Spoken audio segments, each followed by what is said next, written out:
Alhamdulillahi Rabbil Alamin. Wabihi nasta'inu ala umuri dunya waddin. Wassalatu wassalamu ala ashrafil anbiya'i wal mursalin wa ala alihi wa sahbihi ajma'in. Allahumma salli wa sallim wa barik ala hadha an-nabiyil karim. Allahumma salli ala Muhammad wa ala ali Muhammad fil alamin innaka Hamidum Majid. يا أيها الناس اتقوا ربكم الذي خلقكم من نفس واحدة وخلق منها زوجها وبث منهما رجالا كثيرا ونساء واتقوا الله الذي تساءلون به والأرحام إن الله كان عليكم رقيبا. وقال الله تعالى يا أيها الذين آمنوا اتقوا الله وقولوا قولا سديدا يصلح لكم أعمالكم ويغفر لكم ذنوبكم ومن يطع الله ورسوله فقد فاز فوزا عظيما. Puji syukur kehadirat Allah dengan mengucapkan alhamdulillah rabbil alamin, berselawat kepada Nabi dengan mengucapkan Allahumma salli ala Muhammad wa ala ali Muhammad fil alamin innaka Hamidum Majid. Bapak Ibu sekalian yang berbahagia, mudah-mudahan Bapak Ibu semua, kita semua diberikan kesehatan, kekuatan, keberkahan. Insyaallah kita semua husnul khatimah dan istiqamah dalam kebaikan dan ketaatan. Dan insyaallah untuk kedua orang tua kita yang telah mendahului kita, Allah tempatkan di tempat terbaik di sisinya, Allah terima amal ibadahnya. Kemudian Allah kumpulkan bersama orang-orang yang saleh. Dan untuk orang tua kita yang masih hidup, Allah kuatkan, Allah sehatkan, Allah limpahkan rezeki, istiqamah, insyaallah husnul khatimah. Amin ya rabbal alamin. Baik, kita lanjutkan kajian kita tentang an amaratis sa'ah, tanda-tanda hari kiamat. Lebih tepatnya pada tanda-tanda kecil sebelum datangnya kiamat, tanda-tanda kiamat besar. Allah berikan tanda-tanda kiamat kecil, dan setelah tanda-tanda kiamat kecil Allah datangkan 10 tanda kiamat besar. Setelah 10 tanda kiamat besar maka akan diakhiri dengan kiamat, dan kiamat itu kemudian akhir dari perjalanan orang-orang beriman, akhir daripada perjalanan orang-orang muslim atau manusia semua. Maka tergantung hisabnya nanti, beriman kokoh atau hanya sekedar muslim. Apakah dia berada pada posisi nifak atau musyrik atau fasik atau mu'min sejati. Inilah yang kemudian kita harapkan dari apa yang kita sampaikan, mempertaruhkan diri kita pada iman yang kokoh. Insyaallah kita semua masuk dalam catatan orang-orang yang soleh. Amin ya rabbal alamin. Baik Bapak Ibu sekalian yang berbahagia, di dalam kitab Syekh Hasim Al-Asy'ari dalam kitab Risalah Ahlus Sunnah wal Jamaah pada halaman yang ke-25, beliau menuliskan tentang fasal fi bayani ithmin man da'a ila dhalalati aw sadna sunnatan sayyi'atan. Kata Syekh Hasim Al-Asy'ari dalam kitabnya Risalah Ahlus Sunnah wal Jamaah itu, beliau menuliskan tentang penjelasan munculnya di akhir zaman itu golongan-golongan yang berbau isme atau golongan-golongan yang mengajak kepada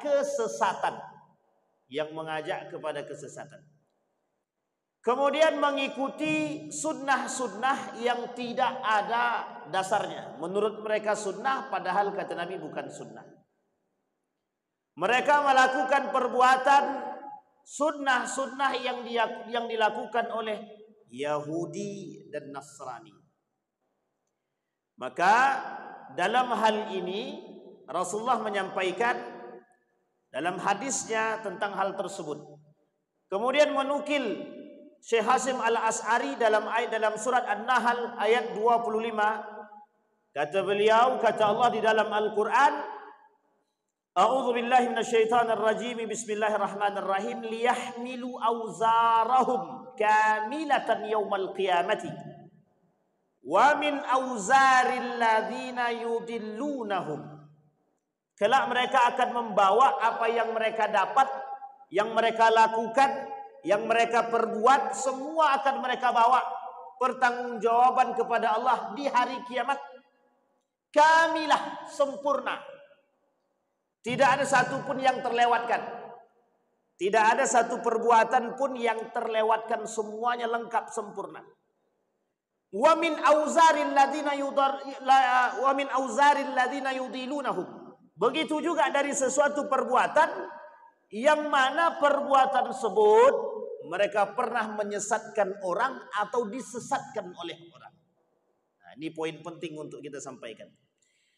Akhraja Abi Daud wa Tirmizi an Abi Hurairah radhiyallahu anhu qala Rasulullah sallallahu alaihi wasallam, kata Nabi, man da'a ila hudan kana lahu minal ajri mithli ujuri man da'a ilaih aw man tabi'ahu la yanqusu dzalika min ujurihim syai' wa man da'a ila dhalalati kana alaihi minal ithmi mithla athami man tabi'ahu la yanqusu minhu dzalika syai'.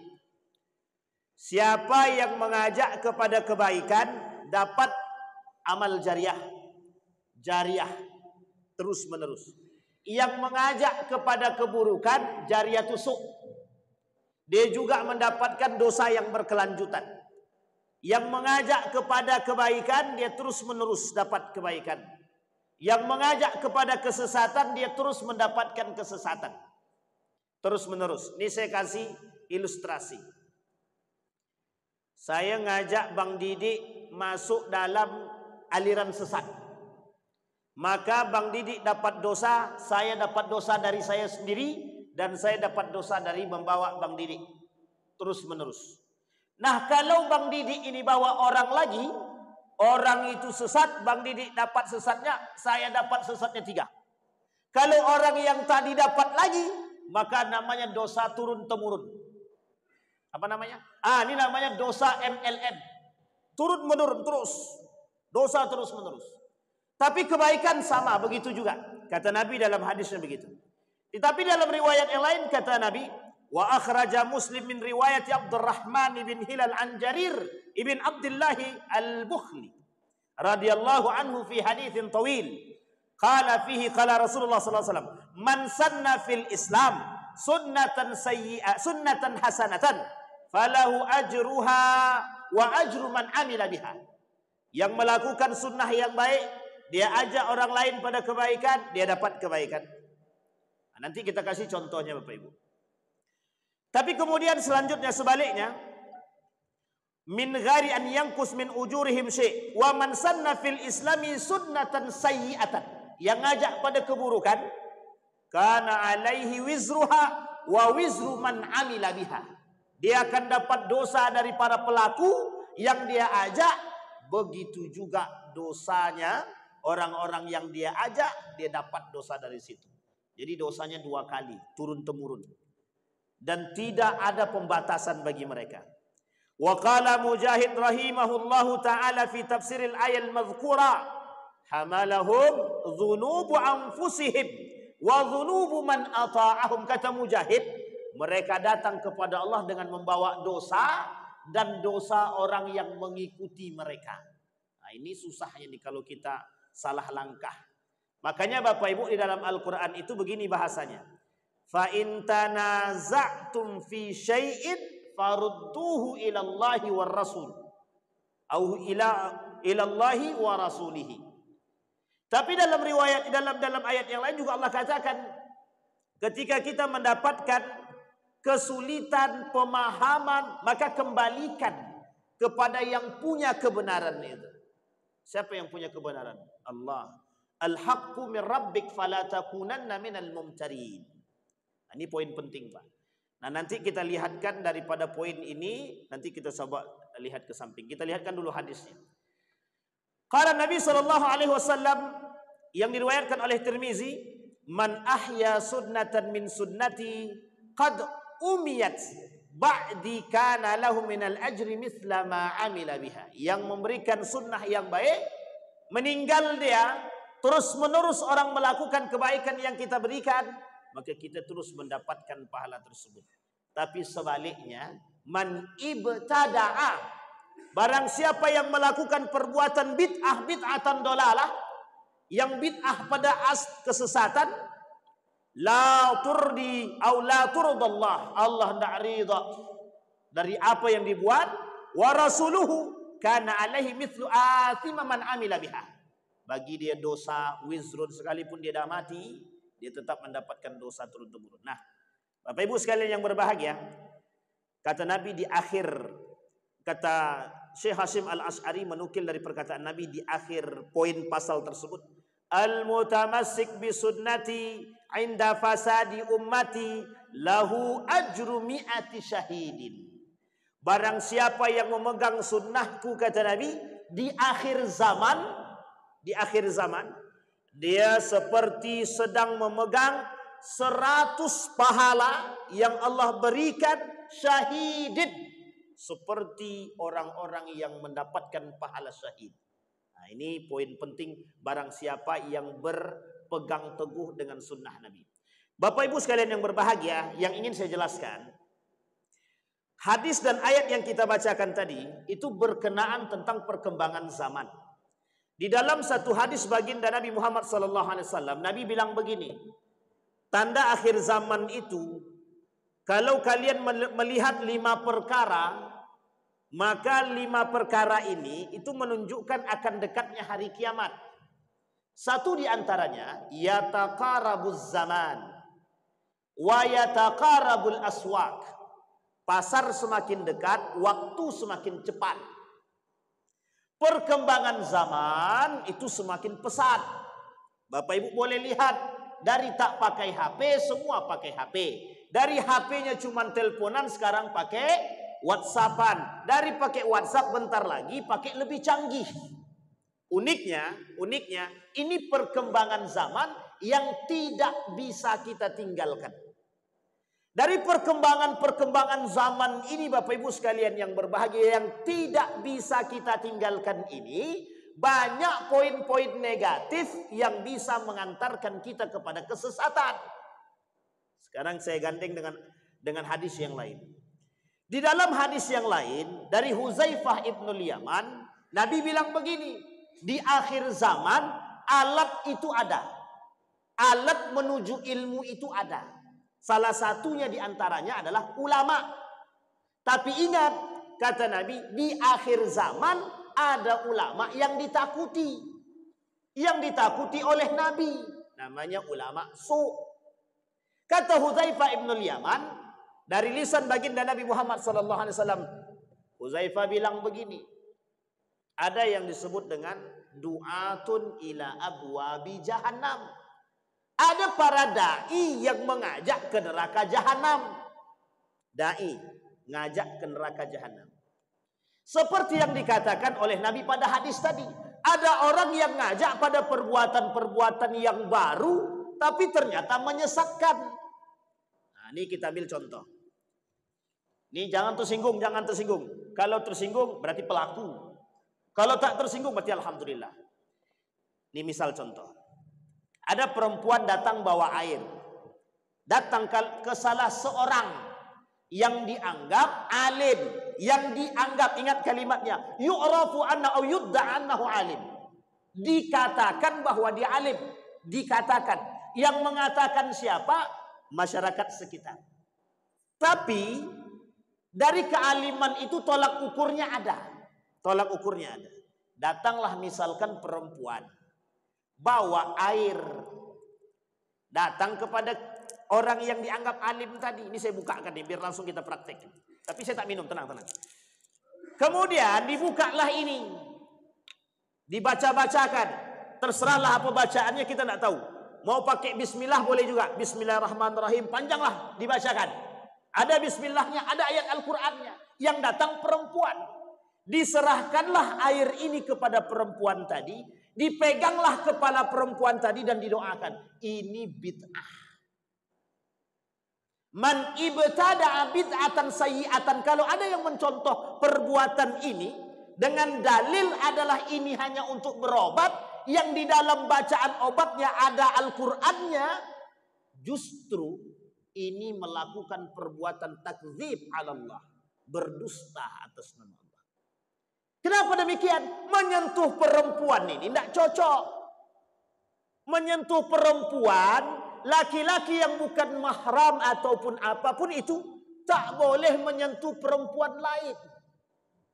Ini sekarang saya kasih tahu Bapak Ibu. Ini hadis. Hadis ini oleh para ulama bermasalah. Tapi hadis ini sahih. Saya ulangi lagi. Hadis ini sahih. Tapi hadis ini ditolak oleh sebagian ulama termasuk istri-istri Nabi. Satu ketika ada seorang sahabat Nabi punya budak. Budak ini keluar masuk rumahnya. Dan istri sahabat Nabi tadi bernama Suhail. Siapa namanya Bapak Ibu? Suhail. Suhail ini punya budak tadi dari kecil diambil, diadopsi, keluar masuk. Setelah dia besar, datang dia kepada Nabi. Ya Rasulullah, budak kami ini sudah besar, sudah dewasa. Sudah sampai masanya. Sementara saya dan suami saya, kalau suami saya mungkin tak ada masalah karena laki-laki, tapi saya perempuan. Bagaimana ini? Apa jawaban Aisyah? Hadis ini dari Aisyah. 3 hadis dari Aisyah sama isinya. Apa kata Aisyah? Susukan dia. Tapi orangnya sudah dewasa. Kata Aisyah, susukan dia. Setelah disusukan dia, maka otomatis yang tadi disusui jadi saudaramu, jadi anakmu. Jadi boleh dia buka kerudung, boleh, tidak ada masalah. Hadis ini disampaikan oleh Aisyah, dipakai oleh sahabat Nabi dan Suhail tadi. Kata istri-istri Nabi yang lain, selain daripada Siti Aisyah, ini hadis tak bisa diterima, ditolak. Termasuk salah satu di antaranya Ibnu Taimiyah berpegang teguh dengan hadis ini. Kata Ibnu Taimiyah, boleh orang dewasa nyusu kalau mau dianggap muhrim. Kalau kayak gitu, besok datang kami ke istri-istri orang. Aku pengen jadi saudaramu, aku nyusu aja lah. Itu sesat itu Pak. Kata istri-istri Nabi yang lain. Ini poin penting Pak. Yang ingin saya sampaikan dan kaitannya dengan yang tadi. Sebegitukah Pak? Sebegitulah cara Nabi menjaga hubungan laki-laki dan perempuan. Sehingga kata para ulama hanya pengecualian pada hadis itu. Hadis itu tidak bisa dipungkiri kesohihannya. Karena Aisyah sahih. Tapi hadis yang lain ada. Tidak boleh bersentuhan laki-laki dan perempuan. Apalagi kalau sudah dewasa. Nah, di sini poin pentingnya. Maka yang boleh menyusu itu, kata para ulama, dalam sebutan radha'ah, susuan persaudaraan tadi, hanya yang belum balik dari ke bawah. Berarti kalau dia baliknya 15, berarti 15 tahun ke bawah. Ada yang memberikan batasan, ada yang semasa susuan. Masa susuan itu dari berapa tahun? 2 tahun ke bawah atau 3 tahun ke bawah. Lalu ke atas nggak mungkin nyusu lagi. Karena susuan bunda itu 2 tahun. Ada yang 3 tahun, ada. Ada yang 4 tahun pengecualian. Jarang tapi ada. Ada Ustaz yang sampai 5 tahun, 1 seumur hidup mungkin. Dari sekian banyak itu mesti ada, tapi tidak banyak, hanya 1-2 orang. Nah, dan ada syaratnya. Syaratnya kata mazhab Syafi'i, boleh diakui itu dalam persusuan dalam 5 kali isapan dan harus masuk ke perut. Kalau cuma sampai di tenggorokan, belum sampai ke perut, belum bisa masuk. Dan ittafaqal ulama siwa ma'ada Syafi'i. Sepakat para ulama selain daripada Syafi'i di atas 5 isapan. Nah, jadi jangan memudah-mudahkan. Artinya begitu cara Nabi menjaga hubungan laki-laki dan perempuan. Uniknya muncul kelompok-kelompok yang mengajak jangan tersinggung, mengajak kepada kesesatan, dipertontonkan. Uniknya pengikutnya banyak. Merasa dia sebagai seorang wali, Sehingga datang ke mereka meminta doa, dipegang pipinya, dipegang kepalanya. La haula wala quwwata illa billah, na'udzubillahi tsumma na'udzubillah. Itu zahir ala bid'atin. Apa contoh bid'ah yang lain? Ada orang yang ini udah sering kita sampaikan. Ya seperti Ramadan ya, tarawih kenceng 23 rakaat jadi 10 menit ya, 23 rakaat jadi 10 menit, itu bid'ah yang jelas. Itu bid'ah banget, nggak usah diikutin. Kemudian datang ke orang pintar dan menganggap orang pintar ini, ada orang tak pernah ke masjid tapi dianggap soleh. Tolong itu akalnya dibuka sedikit. Kalau ada orang ngaku soleh, ini kata Imam Hasan al-Basri, bukan hanya Imam Hasan al-Basri, beberapa para ulama termasuk Mujahid mengatakan, ada orang ngaku soleh, kalau ada manusia mengaku soleh dan alim, sesungguhnya enggak alim. Kau ikut aku aja, tenang. Aku nih dipanggil orang ustadz, udahlah, yakinlah, percaya aja lah. Aku nih orang soleh. Itu enggak soleh tuh Pak. Mungkin cuma namanya aja yang soleh. Kenapa begini? Posisi inilah yang akan hadir di akhir zaman. Apa sebabnya? Du'ful iman wa du'ful ilmi. Lemah iman, lemah akal, lemah ilmu. Tapi posisinya begitu di akhir zaman. Memang sunnatun nabi, sunnatullah. Akhir zaman memang ilmu yang begini yang banyak. Itu satu. Ada contoh kesesatan yang lain, banyak sebanyak-banyaknya. Maka kata Nabi, nanti di akhir zaman itu terpecah jadi 73 golongan. Itu cuman bahasa isyarat. Yang dimaksudkan oleh Nabi bukan 73 lagi. Lebih daripada 73, ribuan. Dan semua itu ngaku ahlus sunnah wal jamaah. Lu coba kalau ngaku semua ahlus sunnah wal jamaah gimana? Tapi ingat tolak ukurnya ada. Kalau sudah bercampur laki-laki dan perempuan, itu udah nggak benar. Udah nggak benar kalau laki-laki dan perempuan bercampur, sudah tidak benar. Kami ikut kajian itu Pak Ustaz. Tapi minta maaf tempat duduknya dicampur laki-laki dan perempuan. Ntar dulu. Cari yang lain. Masih banyak yang benar. Tapi Pak Ustaz itu ada musiknya, ada jogetnya.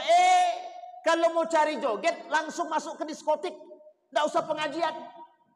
Jangan pengajian dibalut diskotik atau nyanyi-nyanyian dibalut dengan kajian. Itu menyesatkan.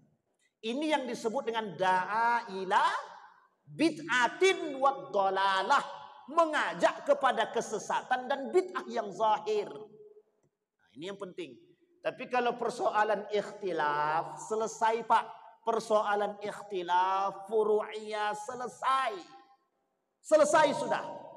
Sudah sangat selesai. Tapi ada fitnah-fitnah yang lain Pak Ustadz. Itu datang dalam bentuk penunjukan kepada kita. Berhati-hatilah dalam beribadah. Di akhir zaman wajib dengan ilmu. Kalau tidak ada ilmu tidak bisa. Sekarang saya sampaikan. Ini Bapak Ibu, ini baru bagian dalam segi ibadah. Sekarang perhatikan. Ada namanya liberalisme. Liberalisme lebih berbahaya. Sekulerisme jauh lebih berbahaya. Pluralisme lebih berbahaya lagi. Liberalisme mengajak berpikir bebas. Sekulerisme memisahkan agama dari kehidupan. Pluralisme menganggap semua agama yang lain benar. Lintas agama, ada pesantren lintas agama. Nah, ini pesantren lintas agama ini perlu ditinjau. Nah, ini namanya cara untuk menyesatkan. Cara untuk menyesatkan umat Islam. Apa harapannya? Harapannya kita semua ini mengakui keberadaan agama yang lain. Kalau keberadaan tidak ada masalah. Kalau kebenaran, itu dia poin penting yang mereka inginkan. Satu. Yang kedua, ini saya cepatin aja persoalan isme-isme ini. Karena ini perang pemikiran. Lain waktu kita bahas satu-satu, itu tidak akan habis-habis itu Pak. Entah berapa SKS pun kita tidak tahu itu. Yang kedua, sekulerisme. Dijauhkan kita dari kehidupan. Apa maksudnya yang dijauhkan kita dari kehidupan? Contoh. Udahlah, urusan hidup nih masing-masing. Mau ada yang suka laki-laki dengan laki-laki, itu kan haknya dia. Mau ada yang suka perempuan dengan perempuan, itu haknya dia. Kita tidak usah ikut campur. Kita katakan dalam agama kita tidak begitu. Jauhkan agama. Ini persoalan manusia. Ini persoalan sosial. Nah, ini yang terjadi sekarang. Muncullah namanya pesantren waria. Jangan tersenyum Pak, memang begitu keadaannya. Bapak kalau mau tahu pesantren itu datang ke Yogyakarta. Ada namanya pesantren waria. Coba bayangkan tuh. Tapi ini tidak menyesatkan Ustaz, ini biasa aja. Memang kita anggap biasa aja. Sekarang kita lihat. Pancasila itu dasarnya apa? Akui Pak, Pancasila itu dasarnya apa? Apa dasarnya? Sila pertamanya apa? Sekarang kita runut sejarahnya Pak. Cari sejarahnya yang benar. Sejarah pertama Pancasila nomor 1 itu apa? Allah Subhanahu wa ta'ala nomor 5 dinaikkan ke atas, tidak disepakati oleh agama yang lain, dikomunikasikan dengan para ulama-ulama kita ketika itu, dirubah nama menjadi Tuhan yang Maha Esa. Sekarang kita tanya, kalau semua agama yang ketika itu mengakui bahwa Pancasila dasar kita adalah Tuhan yang Maha Esa, yang dianggap dengan Tuhan yang Maha Esa itu adalah Allah yang Subhanahu wa ta'ala, pertanyaannya, mengapa sekarang muncul agama-agama lain-lain protes? Karena mereka tidak tahu sejarah. Nah, ini poin penting untuk kita sampaikan. Jadi jangan salah Pak. Apa tujuan Partai Komunis itu? Ini bentar lagi 17 Agustus. Oh masih lama ya. Masih 2 bulan lagi. Salah satu tujuan komunis itu adalah menggeser makna Pancasila ini. Itu tujuan komunis. Menggeser nilai-nilai Pancasila. Karena nilai Pancasila ini Pak semuanya tertuang dalam Al-Quran. Diajarkan oleh agama Islam. Ini yang ingin digeser. Geser nilainya. Nah, ini poin penting untuk kita pahami.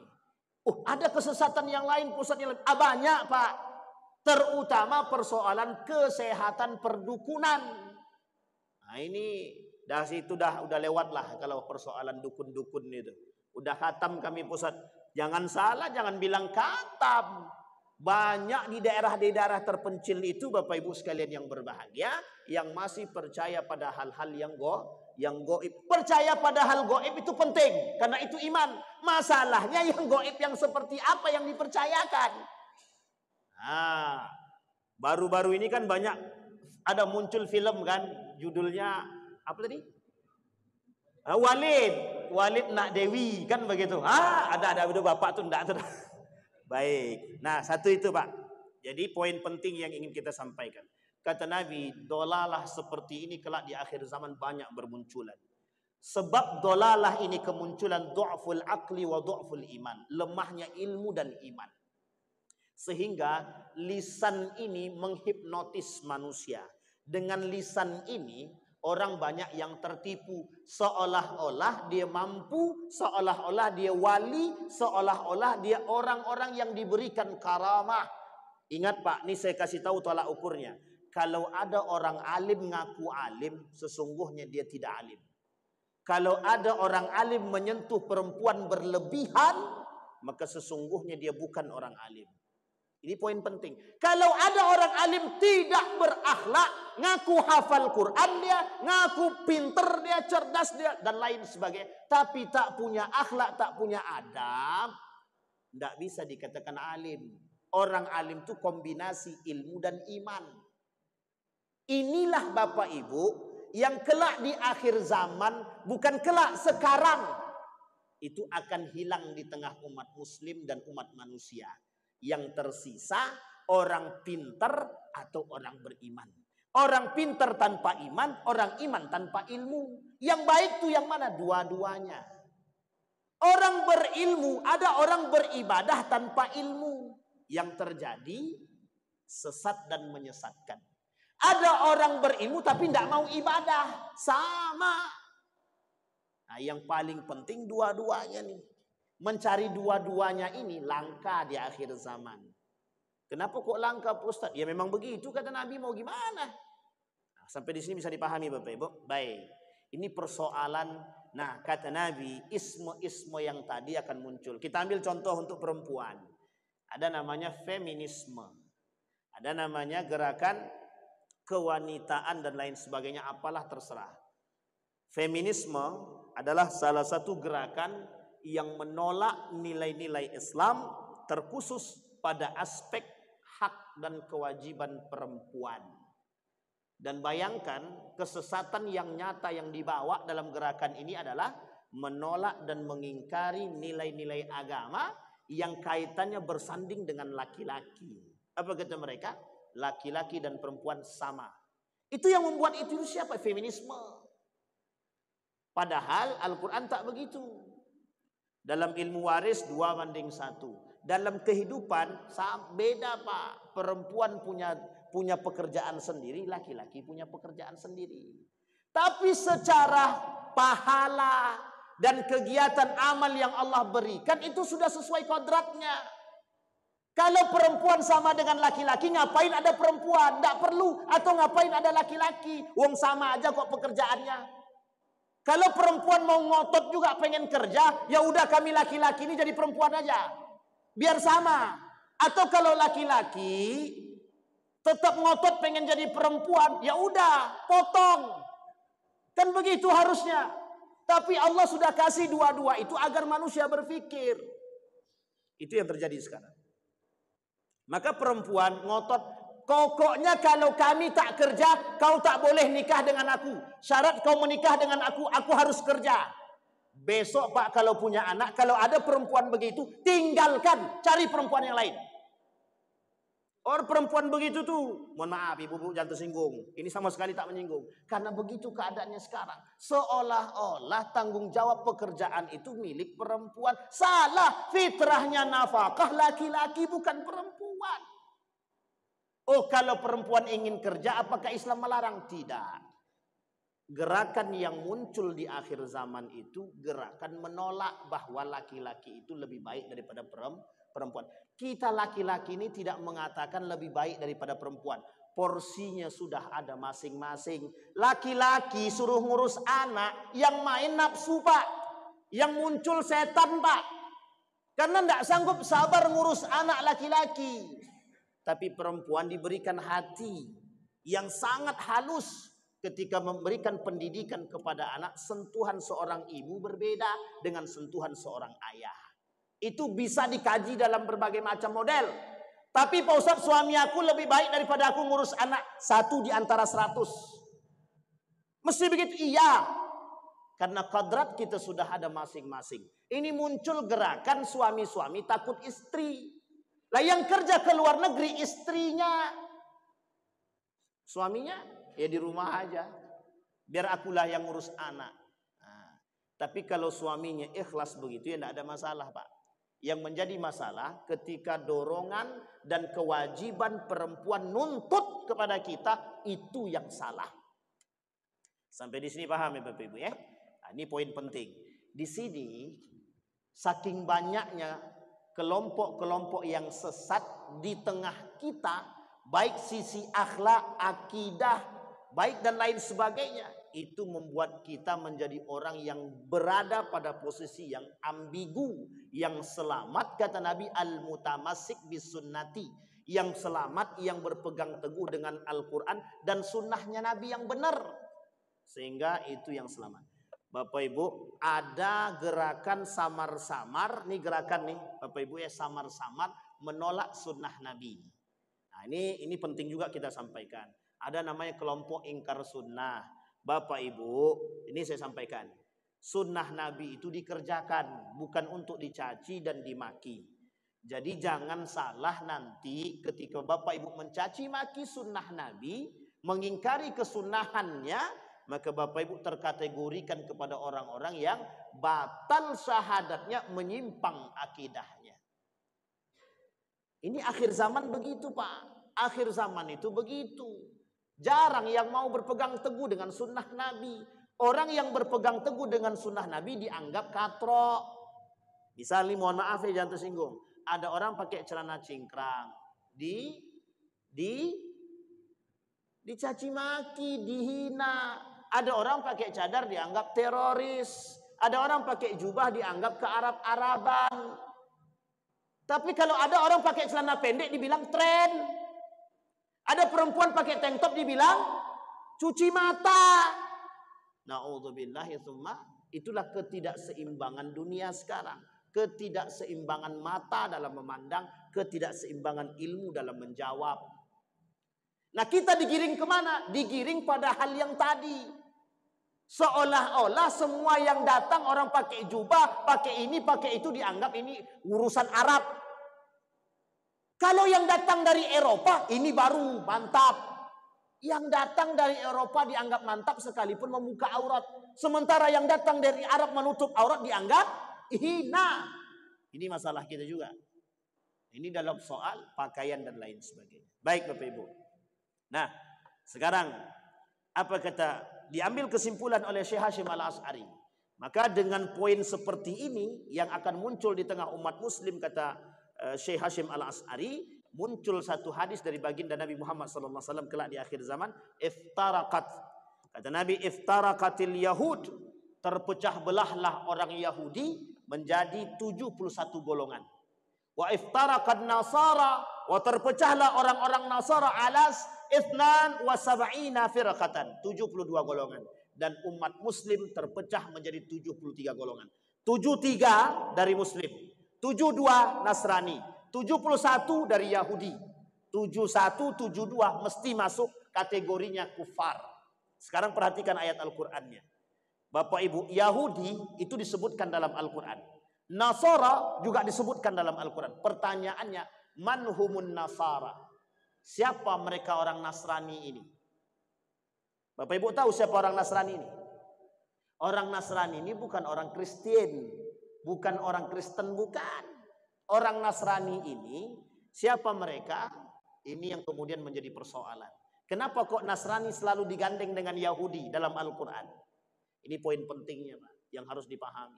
Karena di dalam Al-Quran Nasrani itu yang bukan mengatakan tanda salib, bukan. Nasrani ini adalah pengikutnya Nabi Isa alaihissalam yang juga bagian daripada Bani Israel, yang juga dianggap oleh guru saya sebagai seorang Yahudi juga. Coba bayangkan. Dan uniknya ada kalimat lain yang disanding oleh Allah dalam Al-Quran. Yahudi wa ulaika alladzina asyraku. Orang Yahudi dan orang-orang yang syirik. Jadi ada 3 kategori. Satu Yahudi, yang kedua Nasrani, yang ketiga syirik. Nanti yang Nasrani kita bahas di waktu yang lain. Kita cari sampai sejelas-jelasnya siapa Nasrani yang sesungguhnya. Tapi kalimat asyraku, kenapa Allah sanding dengan kalimat asyraku juga? Siapa orang yang asyraku ini? Inilah Bapak Ibu sekalian yang berbahagia. Selain daripada orang-orang yang menyembah Yahudi dan Nasrani, dianggap sebagai asyraku, musyrik. Siapa mereka? Oleh kata guru saya, salah satu di antaranya Hind. Tahu Bapak Ibu Hind? Hindi. Orang India. Nah, ini masuk kategori musyrik itu. Tapi kalau takut enggak usah Bang.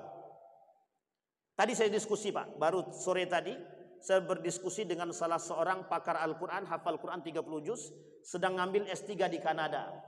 S1-nya di Madinah, S2-nya 3 di Inggris, di India, kemudian satu lagi saya lupa. Kemudian S3-nya dia ngambil di Kanada.